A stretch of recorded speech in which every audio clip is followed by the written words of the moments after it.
Money Radio, discussing the business of making and spending money. Good warm afternoon from the beautiful city of Abuja. It's my pleasure to welcome you to another edition of Money Radio from Leadership Podcast. Today is Thursday, and that means we are on to the energy segment of the program. You're welcome. We are talking about reducing the cost of alternative power supply for manufacturers today. Reducing the cost of alternative power supply for manufacturers.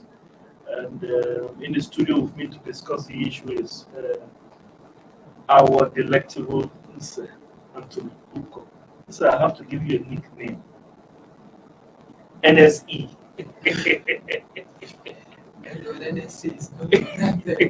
So you're welcome. Thank you. Oh.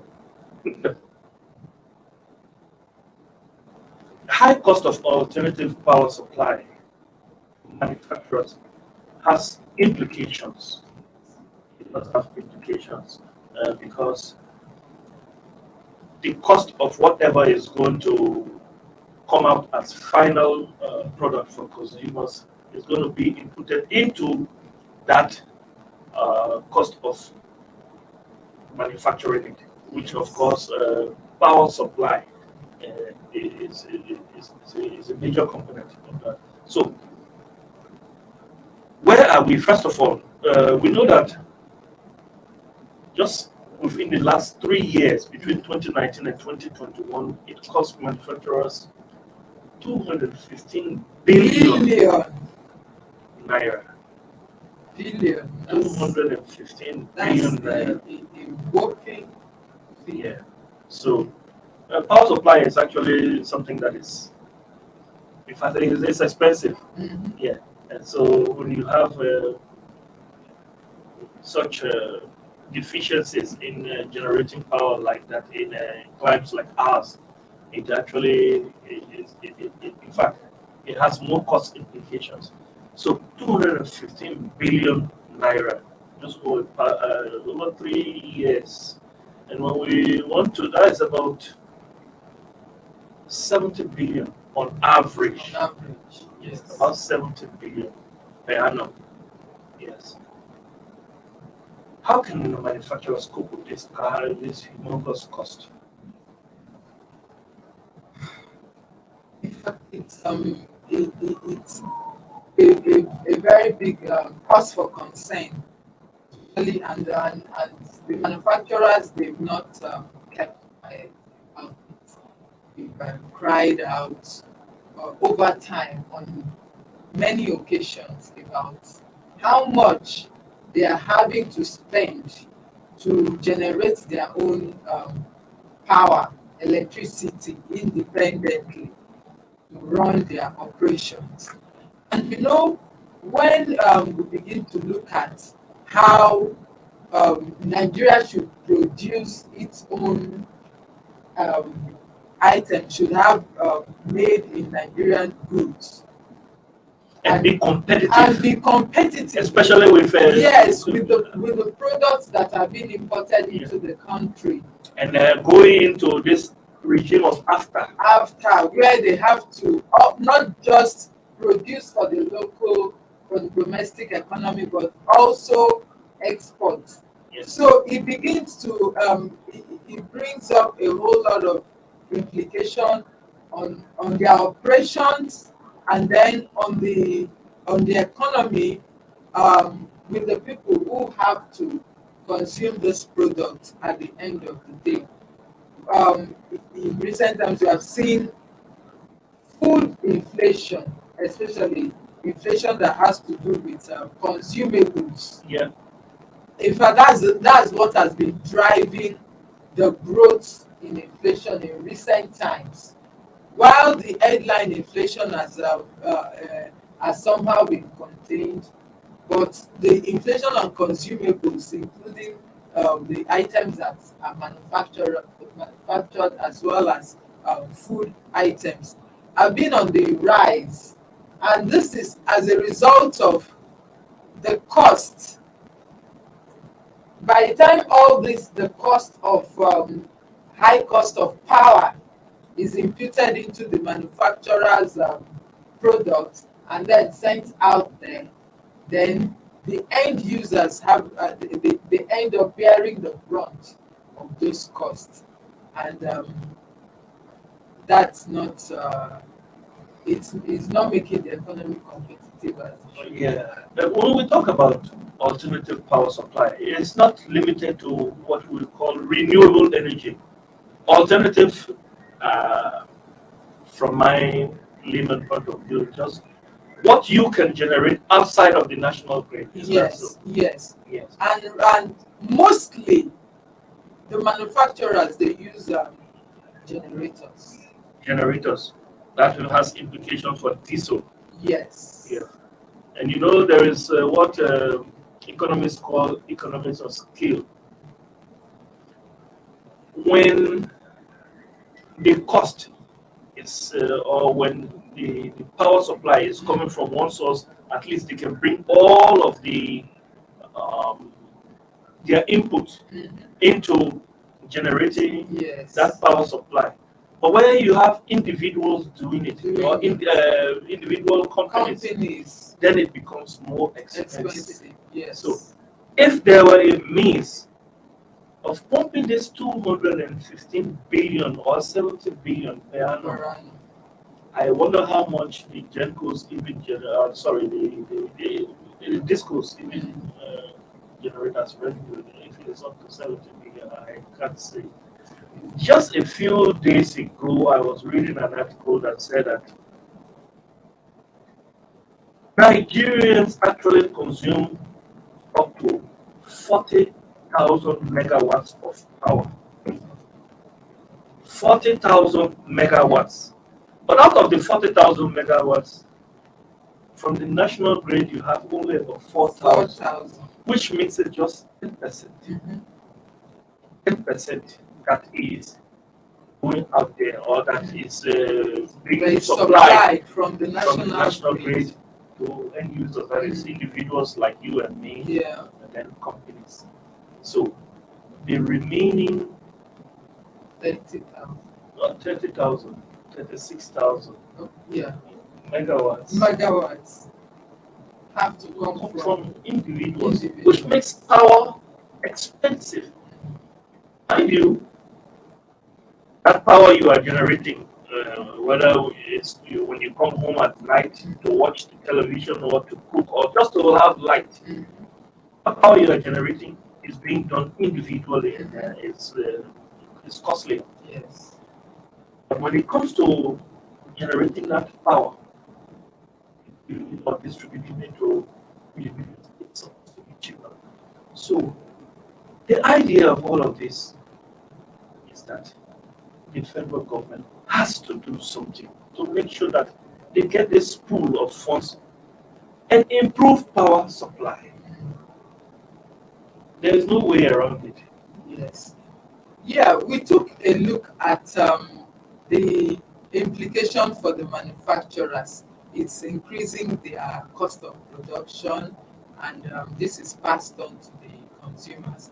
We, besides just the cost on production, generating power through generators with it also has health implications.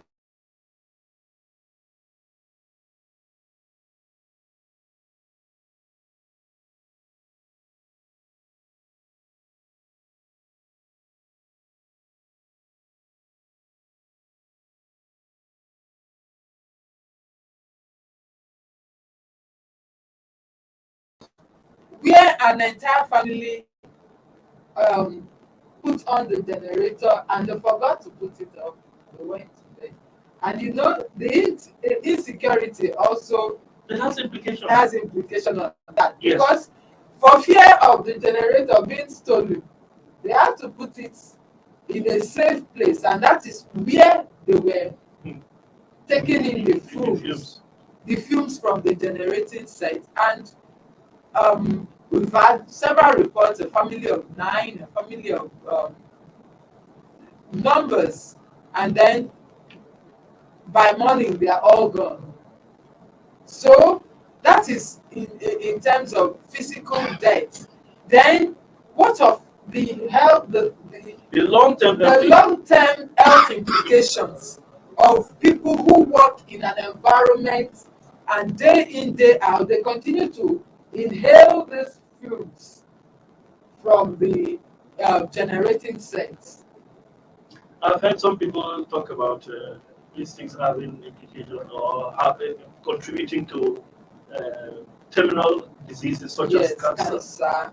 Yes, lung problem, and all of that. So when you look at it, it actually has longer term implications on health, which is a cost. Because when you imagine when you are getting older, what has been what you have been consuming. When I say consuming, it's a negative consumption because you can't consume fumes. It has negative implication on the body. So when you do this thing every now and then, and while doing it, you think you are healthy when you are still having age on your side. Yes. But as you grow older, it begins to have a serious implication, which may take you to your early grave or have a huge cost implication on your pocket. I know of some markets in this country. So I want to draw your attention to a place like Alaba Market. Oh. Alaba Market, when you get to, I will come to the security aspect. Now, when you get to Alaba Market, for example, they have rows. Yeah. Have you been to Alaba Market? Yes. They have rows upon rows, lanes. Each individual, and I don't know why those people can't pull funds together and get one generator working. Instead, they have it each person, and they may be up to 50 in one line.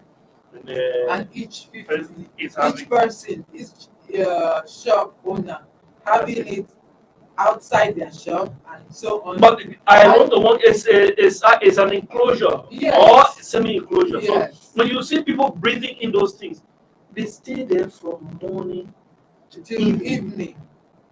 Imagine how much damage that thing is doing to their health. To their health. And the additional costs that they have not factored into what they are spending on. Yes. That they have to use to take care of their health while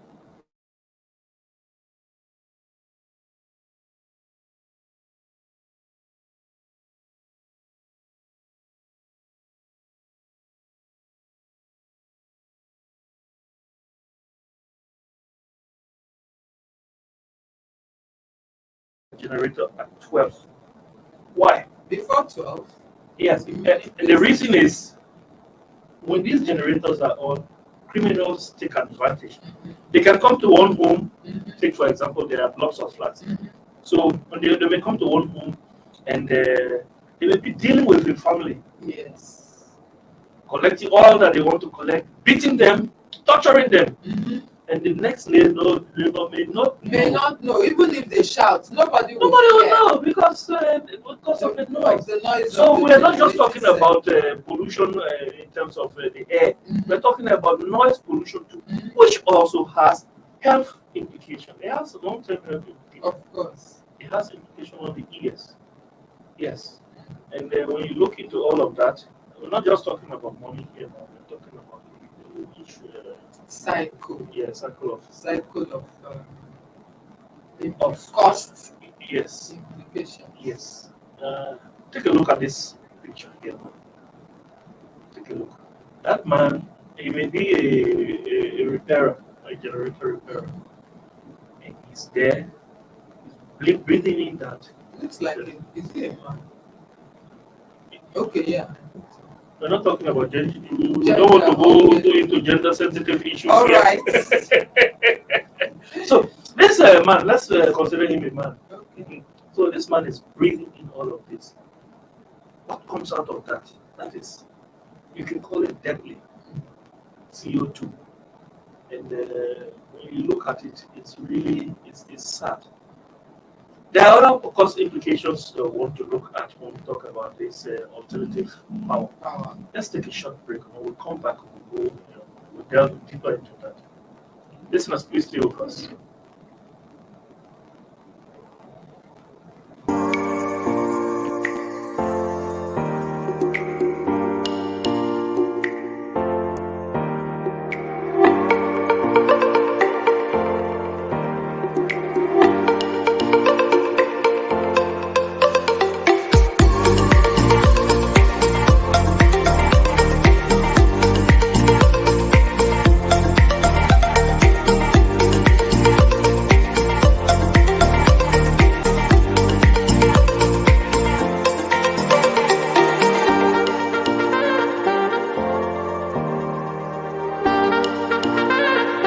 For sponsorship and advert placements, please contact 080-3688-6158. Last Word Leadership Podcast Studio. You have the last word.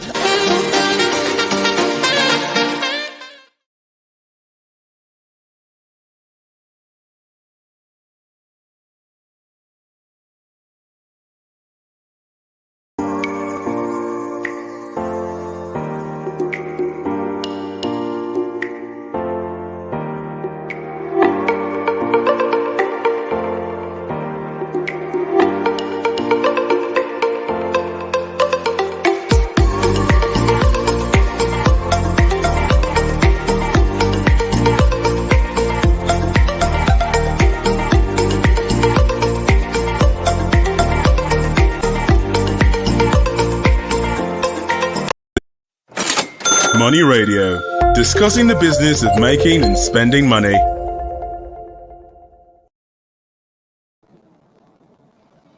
Welcome back to Money Radio. You are on to the energy segment of the program on Leadership Podcast. In the studio with me remains Mr. Anthony Uko, and I'm your host, Keith Hammer.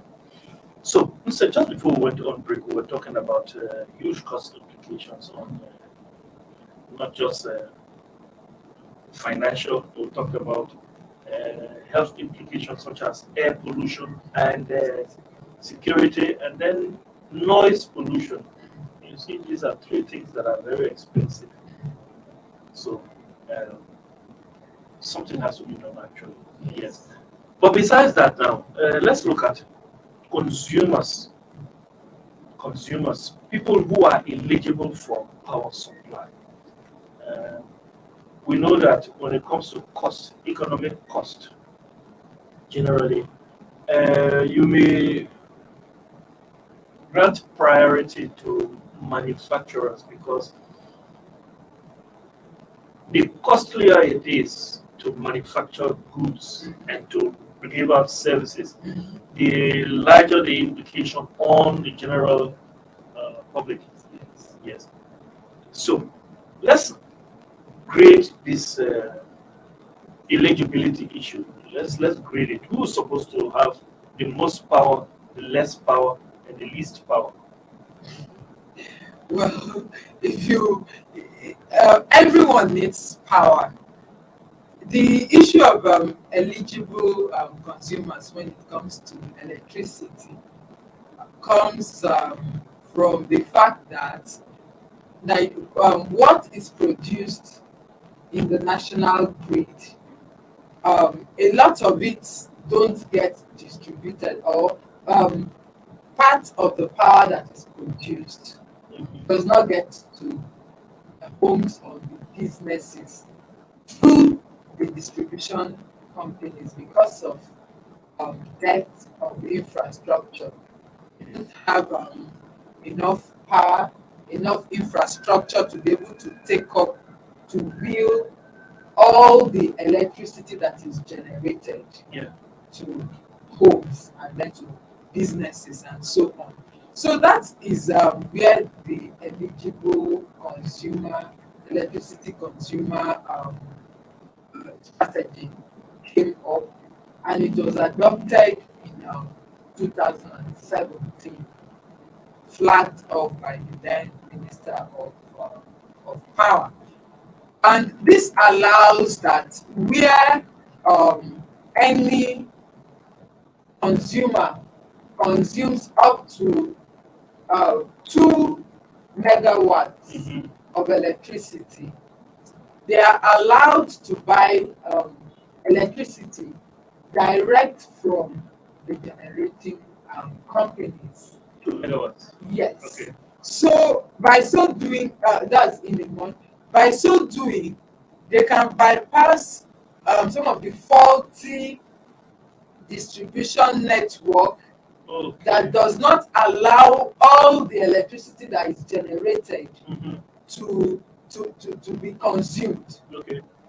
Right now, according next says Nigerians can the generating companies, they can produce up to 6,000 to 7,000 megawatts. Generating companies. Yes. Okay. But what? At the time I was hearing 13. No, 13 is the capacity. Oh, okay. Thank you. Capacity that can be produced. Oh, okay. But what is currently being produced is Okay. between 6,000 and 7,000 megawatts. Okay. However, out of this, what ends up being distributed is in the neighborhood of 4,000 megawatts. That means that between generation and final distribution, about 2,000 megawatts is being lost on a daily basis. That is 2,000 to 3,000. 2,000 to 3,000 megawatts That is huge. is being lost. Look, let's put that into perspective. A country like Togo, Republic of Benin,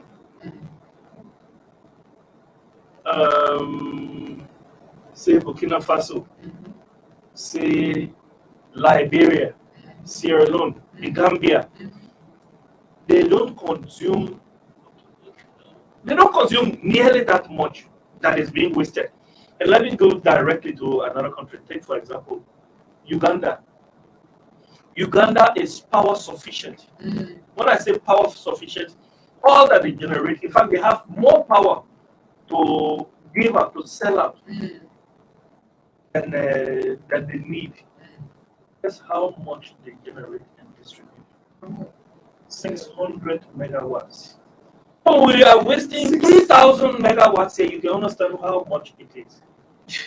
Okay, so you understand what I'm saying? Course. So if you have Uganda is bigger than this Republic of Benin. Togo is bigger than, we actually be bigger than Burkina Faso. It's bigger than Liberia. It's bigger than Sierra Leone. So when you have only 600 megawatts that is supplying the entire country, and they have sufficient to sell out, then you can understand that 3,000 megawatts being wasted on a daily basis is so much.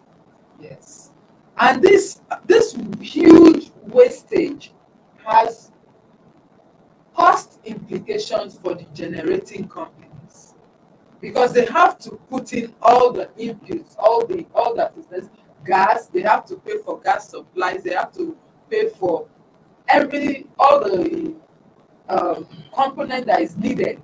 And then at the end of the day, they are only able to, the distribution companies are only able to wheel out so much, and the rest is being wasted. So the idea of the eligible consumer was that these companies who take up to 2 megawatts and above, they can buy directly from the generating companies, and thereby save having to go through the distribution, the transmission network that is faulty, that has gaps, and then the distribution network that also has its gaps, and at the end of the day ends up not being taken up, and so on. So that is what the manufacturers are crying for when they say this extra 2,000 megawatts, give it to us direct. However, as we speak, that policy was suspended. Why? Well, NEC said there were a lot of irregularities in it, that many of the companies were not. Before you can qualify as an eligible consumer of electricity, you have to have it has to go through next approval. At the cost of manufacturing and at the cost, which of course extends to the cost of consuming. Yeah. Yes, at the cost of consuming, that is the public consumption. It's because if such a thing is possible, that you supply it directly. We're talking about 2 to 3,000 megawatts. Yes, it's been done. It's been doing this before now. That policy had been in operation before now. That it was suspended in July last year. So from the point that it's been suspended till now, it's not yet revived. So that is what the manufacturers are crying. So until then, we'll continue to buy goods at more expensive, and then the manufacturers are paying much more, generating. You can imagine what that 2 to 3,000 megawatts would do in a day, channeling it direct. So that is what the manufacturers are calling for. In as much as Nigeria is where it is right now, it's not generating enough. There is a government has put that strategy on ground to ensure that at least that aspect of it is not wasted. Yes. So whatever thing that is the issue, of course, NEC is in charge of ensuring that the system works, works perfectly and is not abused. So suspending it and keeping it suspended for this long is not auguring well. It doesn't augur well for the country. For all concerned. Yeah. You know, at the time around 2013, 2014, thereabout, there was a minister of power in the country. His name is Professor Baf Nagi. I remember during that time, there was a period maybe of a month or two. Power supply, I was in Lagos, and the power supply became so fairly more constant than was usual. So, in an interview with an important stakeholder not long ago that I was privileged to be in, I asked, how come at that time? Because at that time I actually thought about selling my generator. Because there was no need for it. We were having power up to 15, 16 hours a day in Lagos, which is notorious for power failure. So I was asking this important stakeholder, why was power that constant at that time? Of course, Bas Nagi was forced to resign. But I asked, why was power that constant at that time? And we haven't seen the like of such a thing in recent times. And he explained to me the same issue you were talking about of these clocks in the wheel of generating, transmitting, and then distributing. He gave me an example. He said, assuming you are bedridden here, and somebody brings food, and the person says, I cannot reach inside that room. This is your food. Take it and eat it. It doesn't benefit you, the bedridden person, Yes. who cannot reach that food. And the person has actually not delivered it. So that food gets wasted. You understand? Yes. And he explained it that way, and it made sense. He said during that Baf Nagi's tenure, during that period of his ministership as power minister, he said those were the links that Baf Nagi was able to connect, which made it easier for power to be distributed. But ever since that man was forced to resign, it's like things went back to normal. We're talking about the negative normal. So it hasn't come back to that positive abnormal since then.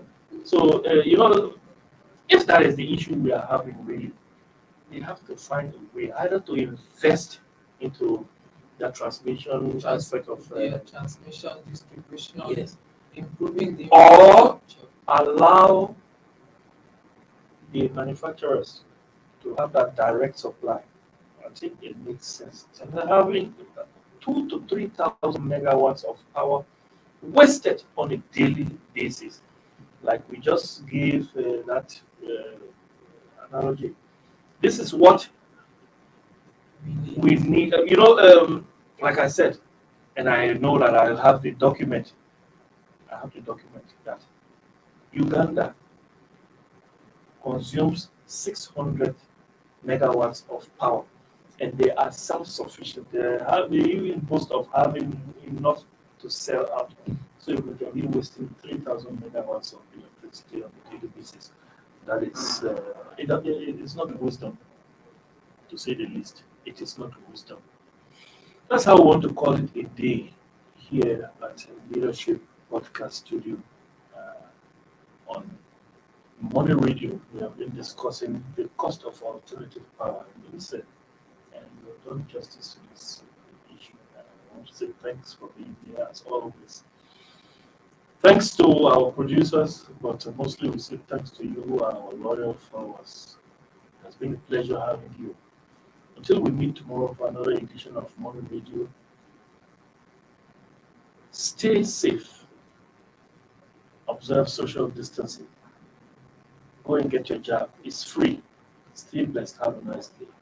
Thank you for watching. For sponsorship and advert placements, please contact 080-3688-6158.